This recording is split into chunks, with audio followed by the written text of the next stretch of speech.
Democratic messaging is too feminine. We need to have less, yappy voices and more men talking. Pete Hegseth was in Germany this week doing squats with 220 on the bar outside for no reason. You men or something. That's all, you men or something. All right, folks, buckle up because today we're diving into a hot mess, a really hot mess that's unfolding within the Democratic Party. Picture this. A recent CNN panel basically confirmed what many of us have been wondering. Are the Democrats totally losing their grip on young male voters? Yesterday, I met with a manufacturing company, but they also are engaged in getting young people more engaged in manufacturing.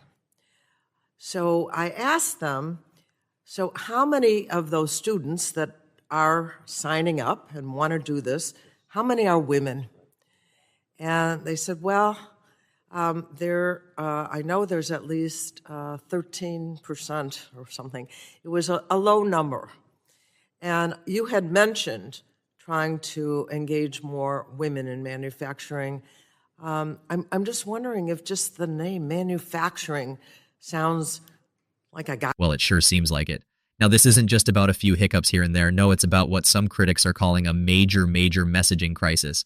Imagine being part of a party that's kind of out of touch with the very demographic it needs to rally its troops. Yeah, the Democrats are accused of pushing a message that's way too feminized by their own standards, which ends up rubbing many young men the wrong way, right? It's creating this ginormous gap, making younger guys look elsewhere for political leadership. And guess who's waiting with open arms? The Republicans, obviously. I mean, come on. If the Democrats keep alienating young men, they might as well be handing over votes on a silver platter to anyone capable of speaking to traditional masculinity. That's where the Republicans come in, promising strength, values, and a return to what they label as real manhood. Hey, if this is just getting your gears turning, don't go anywhere without subscribing to the channel, all right? It warms my heart and seriously keeps me going. I'm on a mission, aiming for those 1,000 subscribers by the end of February. And trust me, I can't do it without each one of you. Hit that subscribe button so you never miss a beat on these stories because honestly, we've got to be in the know of what's going down. So let's get into the nitty-gritty of this whole debacle. The CNN panel, which was pretty eye-opening, by the way, didn't hold back their punches. To be fair, it's rare to see a mainstream media outlet like CNN acknowledging such a glaring issue within the Democratic Party, but here we are. Those numbers that you just read, it's been happening for 10 years. This has been happening slowly but surely over time. I think that pollster in that clip earlier had said 2 out of 6 moderate men voted for Trump. It was the majority of moderate men voted for Trump. Even over 20% of liberal men voted for Trump. There has been what is seen as I don't want to say a war on masculinity, but there has been this trend in the Democratic Party, or it's at least felt that the left is becoming more and more hostile to the things that are typically men.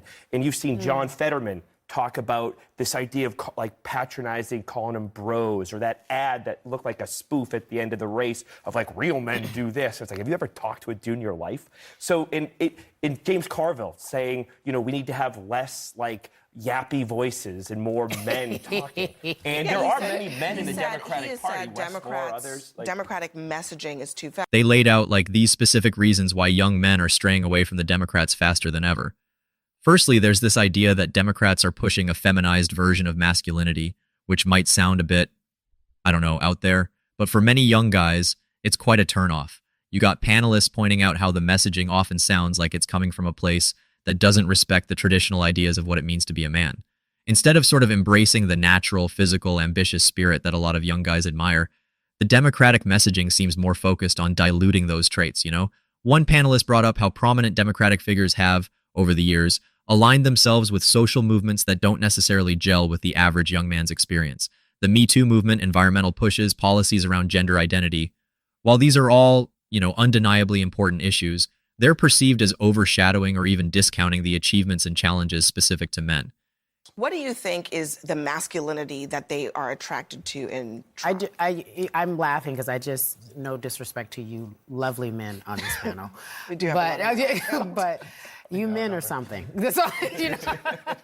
You men or something. And I can see the appeal of Donald Trump being a very strong masculine man, and I can see him winning over men, because I do agree the Democratic Party, for all intent and purpose, felt like a place for the others, and they tried to take on every issue that the Republicans didn't want. If you want to talk about trans, come here. If you want to talk about LGBTQIA, come here. If you want to talk about men and women, you know, in sports, come here. There were all of these things that I felt men wanted to say felt emasculating. It felt like, I'm not with that. I don't believe in that. And I'm going to go over here because they're saying what I'm thinking. And the abortion issue played a role in that. I mean, I think they did a political calculation. And I think no one cared about was abortion. Be the big thing. Can we talk about how this affects policies? Because, yeah, it's not just about words and platforms.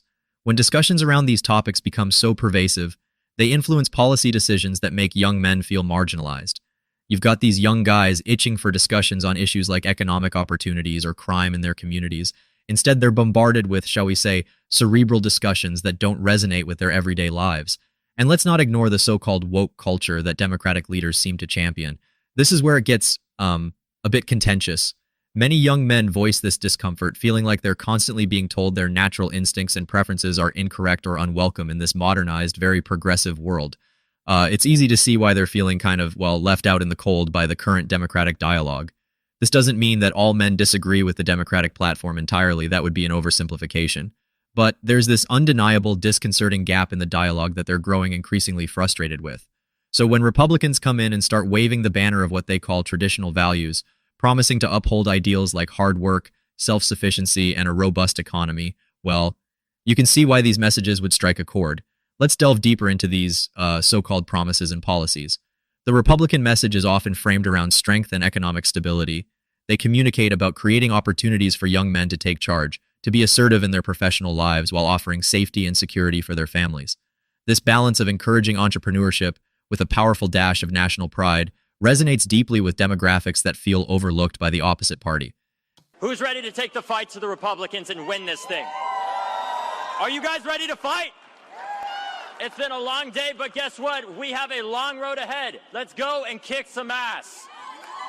Let's go win our young people back, and let's stop sending just our thoughts and prayers to address gun violence and do something. Are you ready to do that? Because together, we can make school shooter drills history and not headlines. Are you ready to do that? Together, we can address the housing crisis and so many other issues of our time that are affecting our young people. Because tonight, Malcolm and I won with your support. Thank you so much. You guys rock, and thank you again to Jamie. Thank you to Justin. Give a round of applause to Justin Pearson. And all my friends in the young Dems, the college Dems, the high school Dems. I love you guys so much. I could go on and on. Let's go. And hey, this is where, honestly, Trump's influence comes into play. His presence, his boldness, his unwillingness to sugarcoat, whether you agree or not, talks directly to a sense of rugged individualism. Trump embodies, for many, a model of masculine authority. His America First narrative, with its focus on power and prosperity, feels relatable and more reassuring in these uncertain times compared to, say, the nuanced and often convoluted positions taken by Democratic figures.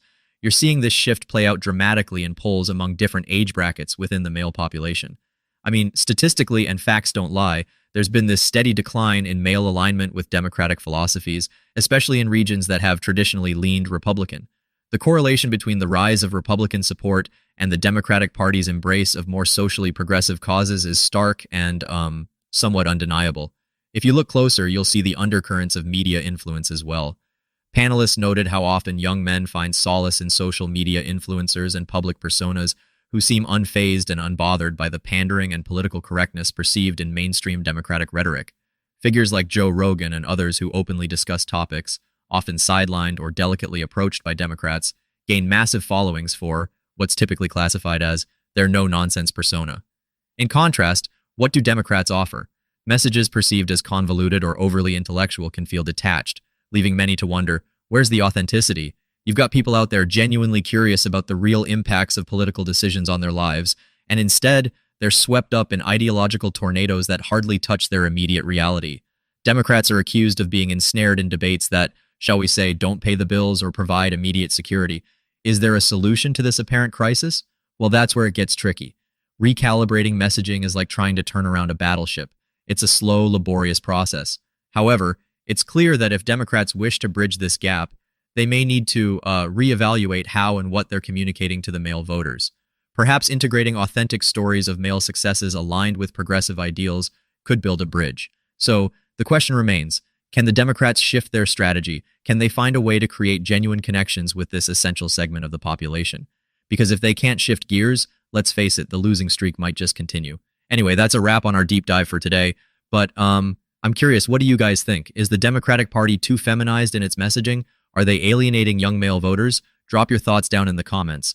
I really want to hear your opinions on this matter. They could lead to some interesting discussions. Catch you in the comments section.